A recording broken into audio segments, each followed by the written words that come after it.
ಎಲ್ಲರಲ್ಲಿಯೂ ರಸಿಕತೆ ಇರುತ್ತೆ. ಹಂಗಂತ ಕಚೇರಿಯಲ್ಲಿ, ಆಫೀಸಲ್ಲಿ, ನ್ಯಾಯ ಕೊಡಿಸಬೇಕಾದಂತಹ ಸ್ಥಳದಲ್ಲಿ ಕೂತ್ಕೊಂಡು ಇಂತಹ ಕೃತ್ಯ ಮಾಡೋದನ್ನ ಸಮಾಜ ಯಾವತ್ತಿಗೂ ಒಪ್ಪಲ್ಲ.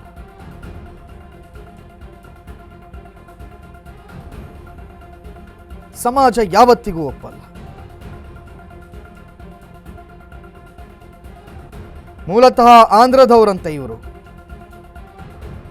ಒಂದು ಮದುವೆ ಆಗಿ ನಂತರ ಎರಡನೇ ಮದುವೆ ಆಗಿತ್ತು ಚಿಕ್ಕಮಗಳೂರಿನ ಕಾಫಿ ಎಸ್ಟೇಟ್ನ ಮಾಲಕಿಯ ಜೊತೆಯಲ್ಲಿ. ಇವರ ಮಗಳು ಅಂದರೆ ಆ ಕಾಫಿ ಎಸ್ಟೇಟ್ ಓನರ್ ಯಾರಿದ್ದಾರೆ ಅವ್ರ ಮಗಳು. ಈ ಹಿಂದೆ ರನ್ಯರಾವ್ ಅಂತ ಅವ್ರ ಹೆಸರು. ಈ ಹಿಂದೆ ಗೋಲ್ಡ್ ಸ್ಮಗ್ಲಿಂಗಲ್ಲಿ ಸಿಕ್ಕಾಕೊಂಡಿದ್ರು ಏರ್ಪೋರ್ಟ್ನಲ್ಲಿ.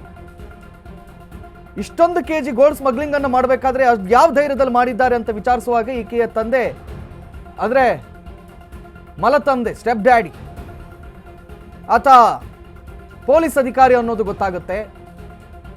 ಪೊಲೀಸ್ ಅಧಿಕಾರಿ ಅಂತ ಗೊತ್ತಾದ ಕೂಡಲೇ ತನಿಖೆಯನ್ನು ಮಾಡ್ತಾರೆ. ಆ ಪ್ರಕರಣ ಆಗ್ತಾ ಮಾಸುವ ಮೊದಲೇ ಇದೀಗ ಈ ವಿಡಿಯೋಗಳು ವೈರಲ್ ಆಗ್ತಾ ಇವೆ. ಈ ವಿಡಿಯೋಗಳು ವೈರಲ್ ಆಗ್ತಾ ಇದೆ.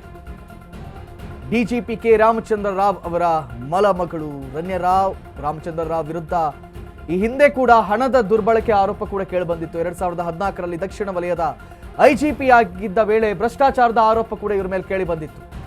ಜಪ್ತಿ ಮಾಡಲಾಗಿದ್ದಂತ 2.20 ಕೋಟಿ ರೂಪಾಯಿ ಹಣ, ಇದೇ ಕೇಸಲ್ಲಿ ಎತ್ತಂಗಡಿ ಕೂಡ ಆಗಿದ್ರು ಈ ಮನುಷ್ಯ. ಆದರೆ ಸಿಐಡಿ ತನಿಖೆಯಲ್ಲಿ ಆರೋಪ ಸಾಬೀತಾಗಿರಲಿಲ್ವಂತೆ. ಹಾಗಾಗಿ ಅದು ಖುಲಾಸೆ ಆಯಿತು. ಕೋರ್ಟ್ನಲ್ಲಿ ಕೂಡ ಇದು ವಜಾಗೊಂಡಿತ್ತು.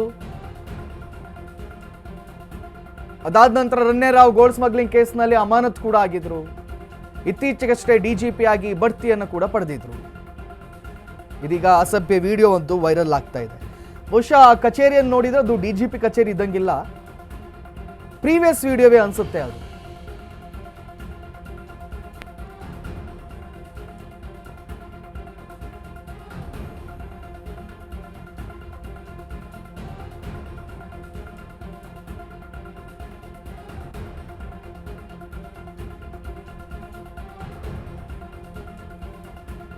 ಅಶ್ವವೇಗದಲ್ಲಿ ಬಿಗ್ ಬ್ರೇಕಿಂಗ್ ಅನ್ನು ನಾವು ನಿಮ್ಮೆದುರಿಗೆ ತೋರಿಸ್ತಾ ಇದ್ದೀವಿ.